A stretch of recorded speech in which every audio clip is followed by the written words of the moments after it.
Okay, hi guys, my name is Sydney. I'm doing my presentation this week on trauma and middle childhood. Really quick before we get started, I do have a little like fun pre-quiz for you guys to take. The link is in the PowerPoint, so it should be easy to find. So step one is take the pre-quiz. Step two is you're in the right place. You're gonna watch my video and go through the PowerPoints. I'll be discussing a lot of the stuff, but there is a lot of information in the slides. So if you need to go back and read through it all, it should be available for you. And then the final like activity that you guys are going to be doing is we're doing a discussion board. And so I have the questions for that at the very end of the PowerPoint. Okay, so let's get started. Okay, first off, who is affected by trauma? And obviously we're focusing on middle childhood for the purposes of this class. So this is just who in that age bracket is affected. So 2/3 of children report experiencing at least like one traumatic event before age 16, and 1 in 7 children experience like abuse. But experts really think that like those numbers are probably higher. Those are just like the cases that we verified. Okay, so trauma, what is it? There are several different ways to define it. So firstly, we're going to talk about the DSM-5. If you're not familiar with that, it's basically this like big old diagnostic book that like goes through all the possible like psychological disorders, what the exact criteria are for those. So it's very official and it's very concerned with like having an exact definition so that people can get correct diagnoses. And so its definition of trauma is kind of narrow. So basically, they're saying that trauma is only like actual or threatened death, serious injury, or sexual violence. And most other places, like when they're talking about trauma, it encompasses a lot more than that because they look at trauma more as like a practical term of like, this is a rough thing that someone's experienced. How can we help them? But for their purposes, they're like, it's only this so that way they can get you your diagnosis. So according to the National Child Traumatic Stress Initiative, so this is actually from a government website. Like Congress kind of like created a couple different things, and they had like the Child's Health Act, and so this is part of that. Their like mental health initiative. And so for their definition of trauma, they don't have like a whole like trauma. This is the definition. They're more so giving you like examples because again, they have a more practical definition because they're more willing to like, help people. So some of the examples are it could be psychological, physical, or sexual abuse, community or school violence. We are seeing a lot more of that in this day and age, especially with like school shootings. And so a lot of the like, if you look on later slides, a lot of the symptoms are like not wanting to go to school or refusal to go to school just because there are so many traumatic things that can happen at schools. Witnessing or experiencing domestic violence, national disasters or terrorism, commercial sexual exploitation, loss of a loved one, especially if it's violent and sudden, like war experiences, being a refugee, military related stressors. A big one is physical or sexual assault or just a neglect and abuse. That is unfortunately something that's very common for children to experience. And then just serious accidents or life-threatening illnesses. Okay, and then we have one other organization that we're kind of looking at the definition of trauma. This is the Child Mind Institute. And now this is more of a, not necessarily private, but this is an organization where it's a bunch of like clinical psychologists and they are really focusing on like mental health through clinical care. So they have a bunch of like people who are actually giving therapy and other similar things, but also they have a lot of like helpful educational stuff on their website because they want parents to have like credible information, not just like having to click through a bunch of Google stuff. So those websites actually really cool if you're interested in it. So for them, they're focusing on less of like, what are some examples of trauma and more so, what is the individual's reaction to the bad thing that they may have experienced? And so they kind of see it trauma as like a failure of recovery. So instead of like listing all the different things that it exactly is, it just is like, hey, if your child is going through these things and they had a traumatic thing in their life or something that you think maybe was traumatic, here's some ways that you can help them. Okay. And so they kind of see it as like an injury to functioning, whether that's like your cognitive functioning, your psychological, your physiological. They're more concerned with like how it's practically impacting your child and how you can help. Okay, so what are some of the signs of trauma in middle childhood? Some of the signs of trauma are, a lot of them are just like general anxiety or fearfulness, but there's some more specifics too. You can have like feelings of guilt and shame, difficulty concentrating. That's like a big one that we'll talk about a lot later. Changes in sleeping patterns. So that can be like difficulty going to sleep or like excessive sleeping. Hyper focus on mortality or death. And we also see a lot of like kids who are really concerned about if the activity is doing they're safe. So it's like an obsession with safety, but also like they might be a little bit worried about like other things too. You see a lot of separation anxiety, and they talk about it with respect to like parents. But again, a child could be with a guardian or it could be with a sibling. Lack of an appetite or overeating can also be things. Obsessive or pervasive worry. Again, we talked about earlier, refusal or avoidance of school. So if they had a traumatic event happen at school, they may really not want to go back to school. And that can be like when you have an anniversary coming up of a traumatic event, or maybe like you lost a friend, like coming to their birthday, really not wanting to go to school around those dates. And then just other generalized symptoms similar to anxiety. And especially with like middle childhood, really a lot with like younger childhood, but like sometimes you'll see that those anxiety symptoms as like physical things. So like a stomach ache, a headache, stuff like that. Okay, so in regards to our class, this is really important. How does trauma affect your development? Okay, so for physical development, trauma or just stress in general can really impact your brain and nervous system. And so like a lot of times children who are being neglected, as this is especially like when they're younger, but also like in middle childhood, because we are still seeing things come online then. The absence of mental stimulation can really limit your brain from like getting its like full potential. So even if it's not like a one big abusive event, but just like not getting that like normal parental treatment can really affect children and can limit them from like developing their full potential. And again, we kind of talked about earlier, like children who've experienced trauma often have like physical complaints, like a headache or a stomach ache, but also those can be like chronic or recurring. So it's not just the, like, oh, it's around the time that it like happened, but like that's going to be an ongoing or maybe even lifelong thing. And then something that I thought was interesting is you see a lot of like body dysregulation. And so that can be like things are really overstimulating. So like sound is really overstimulating, maybe different textures, maybe different tastes, basically all your senses that you can think of. And so that you can be like over responding, but also under responding. And so they also talk about like, hypersensitivity to like the stuff, but also some children will develop like, they call it analgesia or anesthesia. So that's basically like, if a child gets hurt, they might not have that feeling of pain in their body, or they might not be able to feel the sensation. So it can be like overly sensitive, but also underly sensitive, if that makes sense. Okay, for our social emotional development, this is one of the like maybe more so obvious things that we think of when we think of trauma. Children who've gone through trauma have a lot of difficulty like identifying, expressing, and managing their emotions. And that's kind of obvious. A lot of times when you think of a child who's like acting out in class, you think of those like big reactions, but also like the difficulty being able to like name those feelings kind of goes along with that. They might internalize or externalize their stress. So when you're internalizing it, like you're not showing any of your emotions. And so a lot of times that will kind of bubble out as anxiety. Or externalizing, like if you're really upset, that might be like a very outward expression of anger or like aggression. Children with trauma are often easily triggered. I think we all pretty much know what that word means, but it's like when you experience something in your daily life and it kind of reminds you of the past traumatic thing. So it can just be something as simple as like something in their day-to-day life that reminds them, or an anniversary or something coming up. They have like bigger reactions to like their day-to-day things than like other people might not. They also have a lot of difficulty like calming back down because they lack that emotional regulation. They lack impulse control. They struggle with self-regulating their emotions. So like getting yourself to calm down or working through those emotions. And they also have a hard time like with future thinking. So thinking ahead. They might not think through like the consequences of their actions the way we would see like someone else in middle childhood. And obviously they're still developing that at this age, but they're going to be a lot more behind their peers. Children might also be a lot more like vigilant and guarded when interacting with either their peers or trusted adults. If you've been through a situation of abuse, you are probably not used to trusting adults the way maybe somebody with a typical loving childhood might experience them. So they could be really hyper vigilant, but also they have kind of the flip side of like, they are so normalized and used to the abuse or used to that traumatic situation that they kind of will like tune out those threats just because their body is so used to them.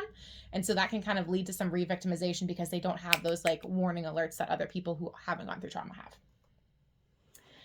And then cognitive developments, we see a lot of problems with like thinking clearly, reasoning, and problem solving.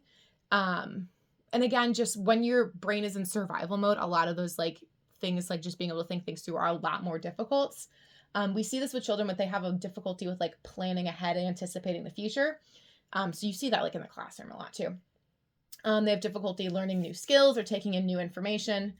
They struggle with paying attention, or they might be like distracted by like some of their triggers that they have going on in the classroom. They might have deficits in language development and their reasoning skills. You might see this just as like learning disabilities where they need accommodations in schools. And they're kind of a poor self-image. Like we know from what we've learned about in class that at this age, students are a lot of times comparing themselves to others and being like, oh, do I come short? And so when you have these traumatic experiences, or if you go through abuse, that kind of just results in like having a low sense of self-esteem. Okay. So this was the most important part to me because I really enjoy applying the things that I learned. And so we're going to talk about how to support children with trauma. Some of these are kind of directed towards being in the classroom, but I know not everyone's going into education. So just kind of take it with whatever situation you're going into, whatever children you might have in your life, and kind of just take that in. Okay. One of the number one things, or not number one of the first things that we're going to talk about is creating trauma-informed systems. So now as a student, you might not have as much ability to create this, but basically, I'll just give an example. Like if you're a teacher going into a school, you want to have kind of that like trauma-informed thought behind all your actions. So when you are in a position of authority where you can do these types of things, they want you to routinely screen for trauma exposure and related symptoms. So don't just assume that like, oh, everybody's here is just all hunky-dory and fine. They want you to kind of keep that in the back of your mind and keep alert from that. And when you are doing those trauma screenings or referring someone to those trauma screenings, you really want to use evidence-based trauma screenings and also things that are culturally responsive. So just taking in mind that we are a diverse group of people and different groups are going to have different reactions. So just being culturally sensitive to that. And then again, with working in those systems, it's keeping that in the back of your mind, but also knowing what resources you have around you and being able to refer children and families to those resources, and just making efforts to strengthen the resilience of children. So not just being like, oh, well, Johnny's gone through some stuff. That's just how he's going to be. But instead looking at Johnny's strengths and trying to find ways to like celebrate his strengths and make him more resilient and set him up for a good future. Okay. So something I thought was really interesting is one of the websites that we were talking about has the idea of psychological first aid. So it's just like regular first aid where like if you happen upon an injury, you're going to kind of like, oh, you're going to check the airway, you're going to do all these things. But instead of like physical first aid, this is psychological first aid. So this is going to happen like right when you're at a traumatic event. So this might be like a natural disaster or kind of it's like when you're right on the scene.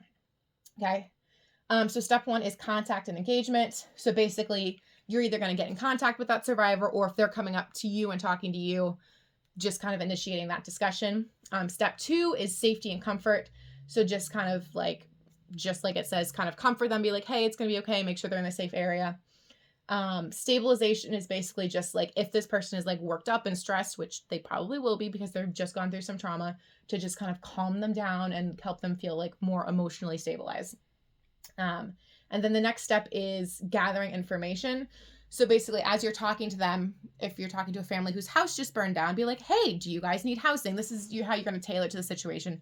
Basically, like, how can I help you? What do you need? You're just gathering that information. Okay. The next step is practical assistance. So again, if this family's house is burned down, hey, here's somewhere where I know provides housing. Here's something that I can do. So just practical assistance. And then the next step is connecting them with social support. So that could be their extended family. That could be like a religious organization. That could be something like the Salvation Army or other like compassionate organizations like that. So just kind of getting them in contact with that and community resources. The next one is information on coping, which that might be a little harder for you if you don't have like a psychological background. But I think it's good for everybody to know at least kind of the basics. So just talking to the person, being like, hey, you're probably going to be going through some stress or some reactions. Here's some coping skills that have helped a lot of people, or here's how to access those coping skills.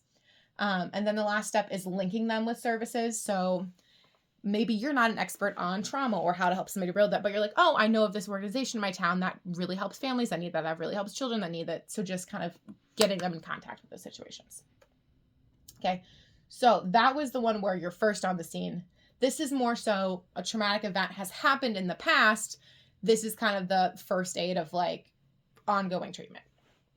Okay. They call it skills for psychological recovery. So we are at psychological first aid, now skills for recovery. Step one is, again, gathering information and assistance, figuring out what these people need help with, what this child needs help with, and how to give it to them. Step number 2 is building problem solving skills. So especially in traumatized children where they lack kind of that future thinking and planning, working with them and giving them the tools of like, hey, here's how you can cope with your big feelings. Here's how you can set this stuff up. And again, that's something where if you're working with children, that's kind of a practical way of helping people where you don't have to be an expert to be like, hey, here's how we can talk through this. Here's how you can set this up. Number 3 is promoting positive activities. So this one I think is actually kind of cool. So instead of just focusing on the negative things and processing those feelings, it's kind of promoting that positive association. So maybe that is if you enjoy drawing, getting that person back into drawing. If that's building community, it's just finding ways where they can move forward positively instead of just focusing on their trauma and the bad things that have happened. The next one is managing their reactions. So basically that's stuff like giving them breathing exercises, journaling exercises, stuff like that. And again, you might not be an expert on that, but that is something where like if you're going into working with traumatized children, or if you have a traumatized child, you can kind of look into that and be like, what are some things that are going to help this child specifically? Okay. Promoting helpful thinking. This is another one that like educators or people working with children can just positive thinking, especially which we've learned about and we will learn about in a little bit more. Children who've gone through trauma often have a difficult time seeing themselves in a positive light. So just kind of reinforcing like, hey, no, I think you're great, and kind of teaching them that positive self-talk. The last one is rebuilding healthy social connections. So again, giving them access to those resources, giving them access to support groups, stuff like that. Okay, supporting children with trauma in an educational setting. Now, I said educational, but basically, I want you thinking about it more as like, if you are somebody who is wanting to work with children in your career, these are things that you can do to help support those children, even if you're not a teacher. Maybe you're just doing something else, okay? So a big one is self-regulation. Children who've gone through trauma have a very difficult time regulating their emotions. And so one of the big ways educators can do this with is modeling. So that is staying calm yourself when like maybe a child in your classroom is getting really upset, but also kind of like coaching through those feelings like, okay, Susie, I see that you're crying. Are you feeling sad? And then Susie can be like, no, I'm upset. And that kind of back and forth exchange, even if you're not correct, the labeling feelings can kind of promote that idea of self-regulation of like, I'm going to talk about my feelings instead of maybe just having a big blow up or being aggressive. Yeah, the labeling feelings, really, we're going to talk about that a lot, but that's really a big one. Okay, the next one is negative thinking, which I kind of touched on a little bit. Children with trauma, especially those who maybe have come from like an abusive situation, often have negative thinking. Like they're just like, I'm a bad kid, period. Like there's no ifs, ands, or buts, or maybe whatever bad thing happened was their fault. So this can lead to like further negativity. So they're like, I'm a bad kid. Bad kids are going to do bad in school. And so it's when you kind of have that underlying assumption of like a negative self-image, it's really hard to build them up in the classroom or whatever setting you have them, because they just have that kind of set expectation or like learned helplessness that we've kind of talked about. So we can counter this just by changing like the negative narrative. So again, with like positive self-talk, helping children avoid black and white thinking. It's not you're only a really good person or a really bad person. Like you have shades of gray. You have lots of positive qualities. You might be good at this. You might be good at this. You might be not so great at this, but you can practice and get a little bit better. And then something I thought was interesting is traumatized children often have like hostile attribution bias. So it's kind of like that idea that everyone's out to get you. So like if the teacher's like, hey, Johnny, I need you to put your pencil away. Like you're taking that as like a neutral statement, like, oh, he just needs to put his pencil away. But because they've had such trauma in their past, everything kind of feels like an attack. And so they might take it really personally. And they might have a really big reaction, even though you're like, hey, dude, I just asked you to put your pencil away. They kind of expect everyone to be against them. So that's something to kind of watch out for. So like, don't take it personally and kind of just redirect that. And again, counter with that keeping yourself calm, talking about their feelings, labeling them. A lot of it is kind of knowing your student and kind of getting to know those patterns and trying to break them. Another one is hypervigilance. And so if you don't know what that means, it's basically kind of just like being in like that aroused state of like, I think something bad might happen. And so you're really like alert for like anything that might happen. So kids might be like jumpy. They might have an exaggerated like startle reflex or like really big out of control behaviors because they're in fight or flight mode. So a lot of times when you're seeing this in the classroom, it gets kind of misdiagnosed as just hyperactivity. Like a kid is always out of their seat or always moving, but really it's not just hyperactivity. It's that state of like, I'm in fight or flight. I need to be alert and moving around. So students can sometimes have like really big emotional outbursts. And so again, you can kind of counteract this just like we talked about by connecting with their big feelings in a controlled way. So not just being like, what are you doing? Calm down. Be like, hey, I see you're really upset. Really just listening to them and asking them to label their feelings and kind of matching that, like not the energy, but like keeping yourself calm and like not just blowing them off, but instead like asking like, hey, like validating what is bothering them instead of just blowing it off. Again, listen to what they're telling you, validate their feelings, label those feelings. Executive function challenges. Okay, so this is going to be stuff where we kind of talked about with like the cognitive thinking. So this is going to be memory, ability to pay attention, plan, and think things through. And again, those are those things where in middle childhood, typically like we'll say like the average child is learning to do those things and not struggling as much with these things. But children with trauma are going to have a lot harder time just attending to those details, but also they're going to have trouble predicting the future. And so what you can kind of do with this is setting them up for success by like going through different dry runs. So for like, hey, when we're going to lunch, we might practice lining up before we have to line up for lunch. Kind of just doing those dry runs of like what's coming up and what they should expect, and then modeling the behavior that you want. And also something that children learn when they're very young, so that they might not have gotten if they've gone through abuse or trauma or neglect, is thinking things through verbally. Like when we're talking to very young children, babies, like we kind of do that. We're like, okay, we're going to button our shoes. We're going to go to do this. We're going to go to the store. They might not get that if they've experienced neglect or trauma. So kind of just modeling like your thought process so that they can learn to kind of play it and think ahead. Okay, and I feel like the biggest one that like anybody can do if in any capacity that you're working with children is forming relationships with the students that you work with. Children with trauma often have a lot of difficulty forming bonds with adults, especially if children are coming from like an abusive situation. They are not used to adults being like safe areas for connection. And so if you are working with children, you really want to model that and like take a genuine interest in them, not just like, well, he's a problem child, we're just going to kind of keep him on the edges. And so one of the ways that you can do that is instead of just like jumping to disciplining them, make that emotional connection with them first. So instead of like withdrawing support, like kicking them out of the classroom or suspending them or immediately going to a consequence, make that connection and talk about their emotions with them beforehand. Acknowledgement and labeling the feeling can really help them move towards learning how to express their feelings in an appropriate way. So instead of going right to aggression or right to yelling, it kind of models that like, hey, I'm checking in with you. It seems like you're really upset. It seems like you're really angry. It seems like you're really sad. And that type of thing is a lot easier to do when you are, again, building that relationship with your child. Like if you're a stranger to them, they're going to be like, who are you? Why are you trying to talk like this? But if you are repeatedly showing up for them, that is something that is really great. And I'm not talking about on this presentation, but there is the idea that some like developers have floated. It's called trust-based relationship intervention, basically saying that like children who have been through abuse or trauma often need to build that trusted foundation with a trusted adult or caregiver that they may not have had. And just having that level of trust really helps them move forward and be able to ground themselves emotionally. Okay, positive attention. This is another one. Children who've been neglected tend to be better at getting negative attention. So the thing about negative attention is it's really fast to get. It's really predictable. So if I punch you in the face, you're going to pay attention to me immediately because I just punched you in the face. It's fast, it's predictable, and it's easy to get. So if you're someone who's been neglected a lot or haven't experienced those things, you need any kind of attention, and you've learned that this is the way to get it, and you're always going to get it if you have a negative attention because people generally will snap right to it. So educators need to start making positive attention as fast and predictable as that negative attention.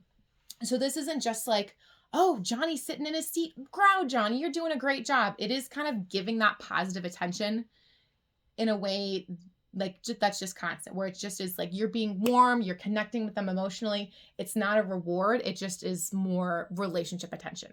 It was really crazy because in one of the articles, one of the experts actually suggested like setting a timer on your phone for every 5 minutes, like every 5 minutes, have that buzzer go off, give that child some positive attention. And hopefully like when you're working with children, you don't need to like take it to that extreme. But just building up that warmth and that attention so that children feel like comfortable and they're getting that level of attention that they need really can make a huge difference in their behavior. Okay, so that was my presentation. I hope you guys enjoyed it. Some of the discussion questions I have for you that I'm hoping that you guys can post in like one of those little discussion forums. I want you to think about your future career. And what are some of the strategies that I talked about that you might be able to work with traumatized youth in like a future career? So again, not everyone in this class is going to work with children. So if you're not planning on working with children, if you could tell me like, what are some ways I can use these strategies to maybe help a friend or help someone I know that's going through a hard time? So tell me about what strategies you think might be useful. And then the second one is, do you remember a stressful time in your childhood? And you don't need to like trauma dump and give us like all the gory details. I feel like everybody's had at least some sort of minor stressful event. So I want you to think about that stressful event, and I want you to tell me how you think the adults in your life could have helped you. I'm not saying maybe they didn't, but just like based on what we've learned, how could that have applied to maybe one of your situations? Okay. And then also the last thing that I want you to do is, in that pre-quiz, I had like a bonus fun question at the end. And so that's just to kind of check to make sure that you did the quiz. So I want you to answer that last question that I had you. Okay. Those are my sources, and those are going to be available at the end of the PowerPoint too. I hope you guys enjoyed. Thank you.